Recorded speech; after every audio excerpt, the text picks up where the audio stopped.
وہ جو ایک ہماری مشرقی علم کی بنیاد ہے، اس سے اپنے سینے میں آتش جلانے کی کوشش تو کریں، اس مغرب کی ہوائے سرد کے ساتھ منجمد ہی نہ ہوتے چلے جائیں، بالکل سینے جمتے ہی نہ چلے جائیں، برف زار ہی نہ ہوتے جائیں۔ اس کے بعد دو شعر ہیں، وہ اکٹھے ہیں، میں سناتا ہوں کہ راستے گم ہیں مگر موجود تو ہیں آج بھی، ڈھونڈنے والوں کو ہمت تو دلانی چاہیے۔ راستے گم ہو چکے ہیں اس وقت، جو لوگ حقیقت کی تلاش میں ہیں وہ امپیریکل ایویڈنس والی دنیا نے اتنا زیادہ چھا گئی ہے کہ جو لوگ اس امپیریکل ایویڈنس سے ہٹ کر بھی علم کے کسی ماخذ کو جاننے اور سمجھنے کی کوشش کرتے ہیں، جو کہتے ہیں کہ یہ ماڈرن ڈارونزم سے بڑھ کر بھی زندگی کی کوئی حقیقت ہے، ہر چیز کو سائنس سے پروف کرنا ایک بیتکی بات ہے۔ یہ ایسے ہی ہے کہ جیسے کوئی شخص شیکسپیئر کا ناول پڑھے اور ان کرداروں میں شیکسپیئر کو ڈھونڈنے کی کوشش کرے، شیکسپیئر تو اس ناول میں نہیں ملے گا۔ تو اللہ نے ٹائم اینڈ اسپیس کریٹ کی ہیں، اللہ نے زمان اور مکان بنائے ہیں، اس زمان اور مکان کے اندر اللہ کیسے ملے گا؟ وہ تو اس سے باہر ہے۔ ہاں، شیکسپیئر کا ناول پڑھتے ہوئے آپ شیکسپیئر کو ڈھونڈ سکتے ہیں، اس لیے کہ اس کے ناول میں آپ کو بہت کچھ ایسا ملے گا جو آپ کو بتائے گا کہ یہ شیکسپیئر نے لکھا۔ اسی طرح اللہ کی اس دنیا میں آپ اللہ کو ڈھونڈ سکتے ہیں، اس لیے کہ اس اللہ کی دنیا میں بہت سی نشانیاں جو آپ کو بتائیں گی کہ اللہ ہے، لیکن آپ نے اس کو لاجیکل ریزننگ سے آئیڈینٹیفائی کرنا ہے یا اپنے قلب کے نور سے دیکھنا ہے۔ امپیریکل ایویڈنس سے خدا نے آپ کو نہیں ملنا، فرشتوں کو آپ نہیں دیکھ پائیں گے، جنت و دوزخ کو آپ نہیں دیکھ پائیں گے۔ تو راستے گم ہیں مگر موجود تو ہیں آج بھی، وہ راستے موجود ہیں، گم کر دیے اس میٹیریلسٹک دنیا نے۔ ڈھونڈنے والوں کو ہمت تو دلانی چاہیے، جو اس راستے پہ جا کے ڈھونڈنا چاہتا ہے اس کی ہمت تو بڑھانی چاہیے کہ ہاں ٹھیک ہے مغرب چھایا ہوا ہے، لیکن آؤ علوم مشرق میں بھی بڑی جان ہے۔ اور دوسرا شعر پھر اصحاب کہف کے حوالے سے کہ اس صدی میں غار والے لوح والے کون ہیں؟ ڈھونڈنے والوں کو ایک واضح نشانی چاہیے۔ ایک تو وہ اوریجنل اصحاب کہف تھے جو غار میں چلے گئے اور 309 سال کے لیے کانوں پر پردہ ڈال دیا، اللہ نے ان کے کانوں پہ تھپکی دی اور سلا دیا۔ لیکن میٹافوریکلی دیکھیے تو اس صدی میں بھی اصحاب کہف موجود ہیں جنہوں نے دنیا سے کنارہ کشی اختیار کی، دنیا سے تعلق رکھا، تو ایسا رکھا کہ دنیا ان کو دیکھ کے سمجھتی تھی یہ جاگ رہے ہیں، حالانکہ وہ سو رہے تھے۔ انہوں نے اپنا قلب سارا اللہ کی طرف لگا دیا تھا اور سال ہر سال ایسے گزارے کہ دنیا سمجھتی تھی وہ جاگ رہے ہیں، لیکن حقیقت میں وہ سو رہے تھے، حقیقت میں انہوں نے اپنے قلب اللہ کی طرف لگائے ہوئے تھے۔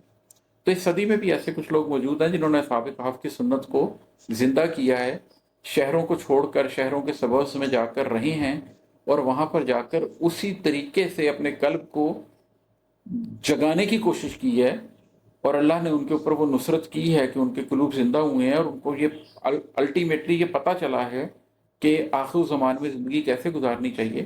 بس ایک واضح نشانی چاہیے ڈھونڈنے والوں کو، جو ڈھونڈیں گے انشاءاللہ تعالیٰ ان کو اس دنیا میں ایسے لوگوں کی کمی نہیں ہے، ایسے لوگ مل جائیں گے۔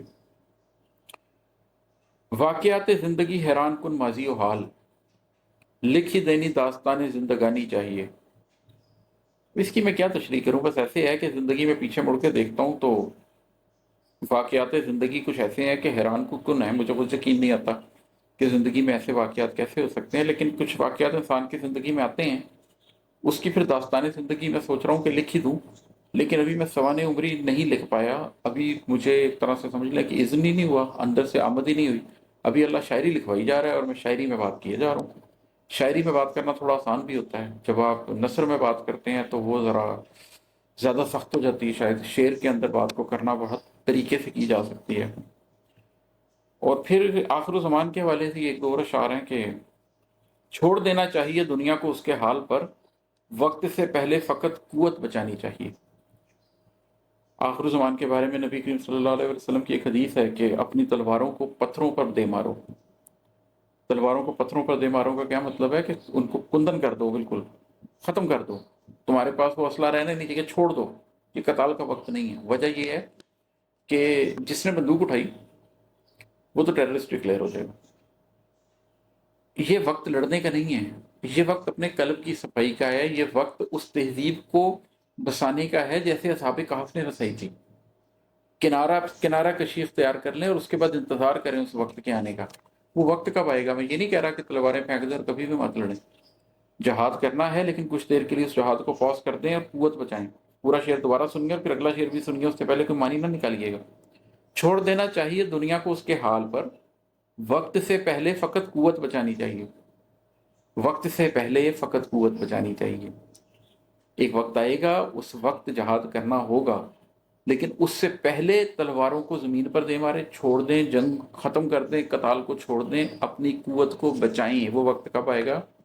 ایک خراساں کے سیاہ پرچم ابھی درکار ہیں. ایک یہود اصفہانی کی نشانی چاہیے. خراسان سے کالے جھنڈوں والے اٹھیں گے، ابھی نہیں اٹھے. اور اصفہان سے، جو کہ ایران کا ایک شہر ہے، وہاں سے 80,000 یہودی شالیں پہن کے نکلیں گے، وہ بھی ابھی نہیں نکلے.